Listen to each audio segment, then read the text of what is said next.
Hey everyone, I wanted to come on and give my reaction to episode 4 from season 2 of Max's House of the Dragon. That episode was entitled The House That Dragons Built.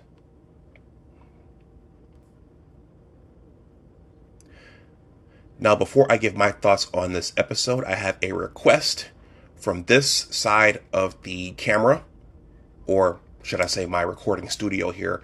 Please smash that like button, and also if you are not subscribed, please consider subscribing to my channel.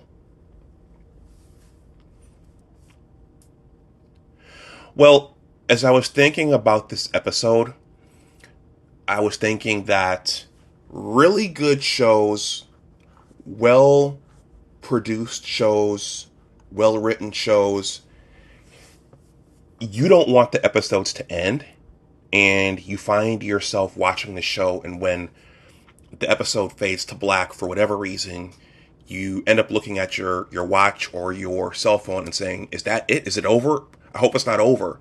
And this episode had me feeling that way.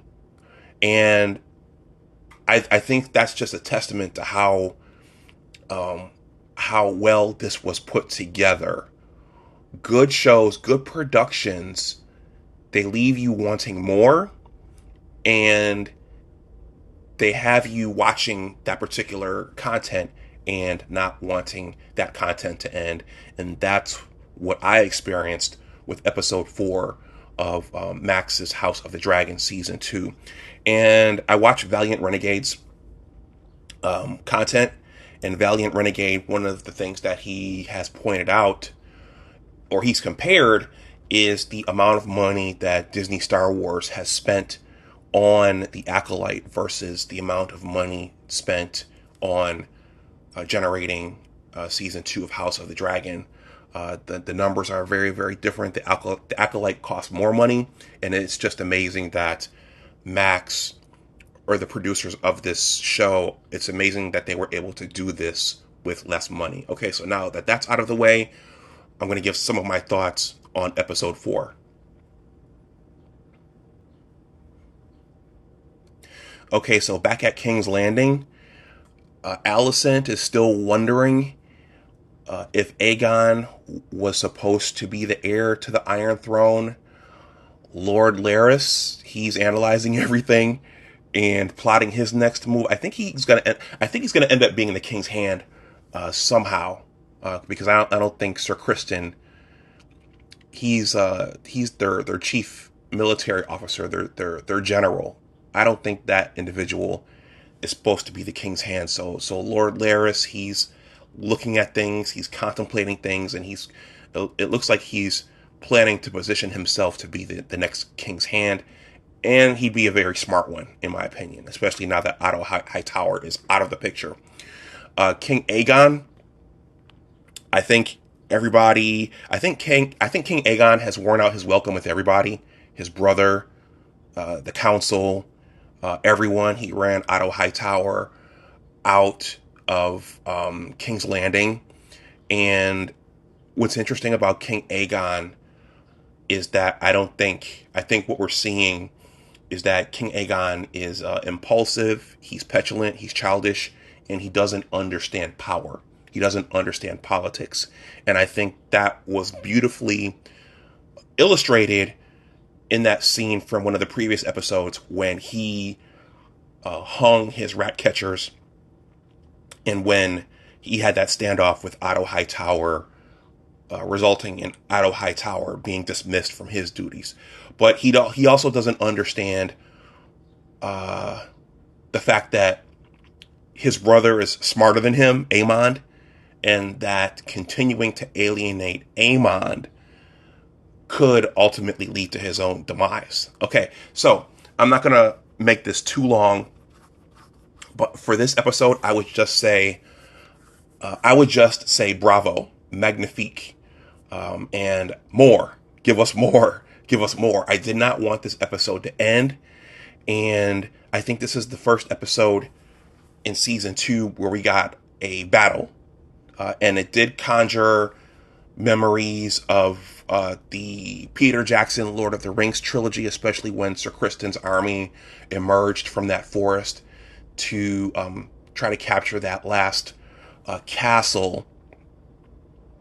Um, yeah, I was very much rooting for Rhaenys, Princess Rhaenys from Rhaenyra's um, group, Rhaenyra's team, uh, Rhaenyra's group. I'll just say that. I was rooting for Rhaenys, and when I saw that Aemond was waiting in the forest with his own dragon, I said, okay, this is not going to end well. This is not going to end well for Rhaenys. I think she's gonna die. Her dragon's going to die, which is ultimately what happened. But the one wrinkle that I think nobody saw coming was King Aegon, being King Aegon, suited up in his armor and went to that battle as well because he felt like he had something to prove to everybody. He was feeling useless, he was feeling incompetent, and he felt like he had something to prove. Now, the other wrinkle, which I didn't see coming, was that Aemond would attempt to take his brother out. So when Rhaenys and her dragon were engaging with Aegon and his dragon, which, yeah, Aegon was going to lose that one,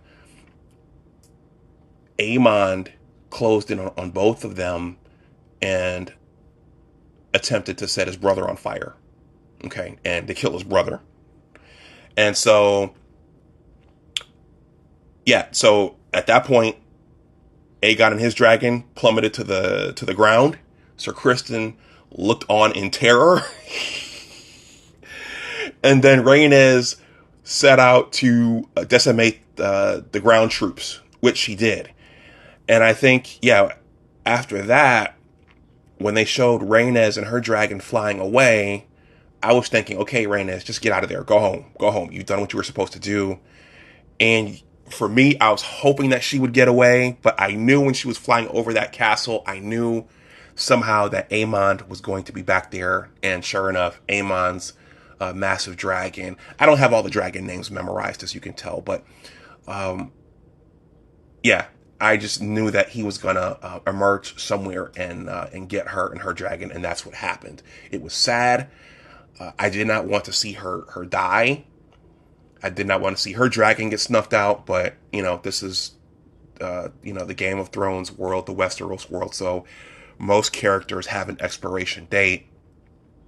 Now, what's interesting is what happened at the end when Sir Criston found Aegon's dragon and Aegon laying there. It wasn't quite clear if Aegon was dead, but when you see Aemond approach his brother and his dragon and his maned dragon, and he's pulling out his sword, you're thinking, oh, okay, he's about to finish off his brother.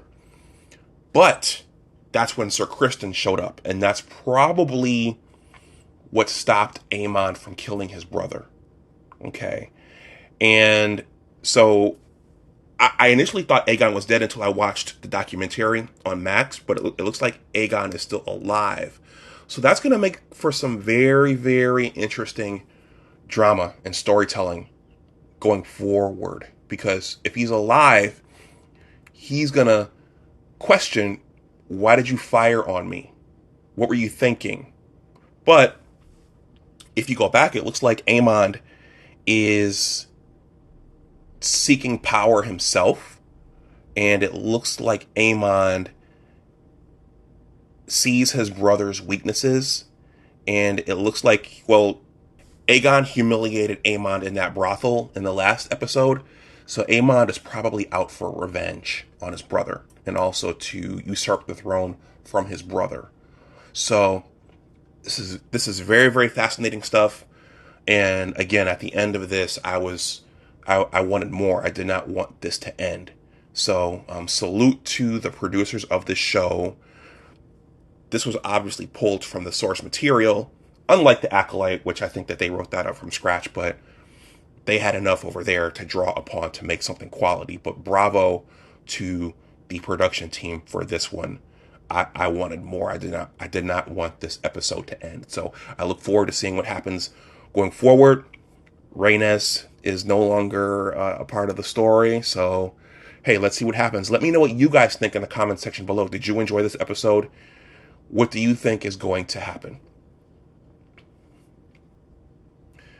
This is Big Discussions 76, Entertainment and Media.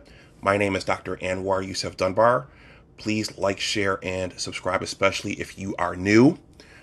If you want to donate something to the channel, my Cash App and PayPal are below in the description box. I'm also a blogger and a soon-to-be author with a book project on the way. So I have a newsletter.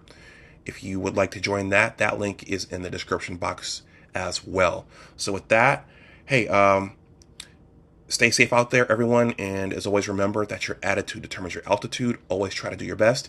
Take care, and I will talk to you the next time. Hey, and don't humiliate your siblings. And if you have a wise counsel, use the knowledge and expertise of that wise counsel and defer to their experience. All right. I'll talk to you later. Bye-bye.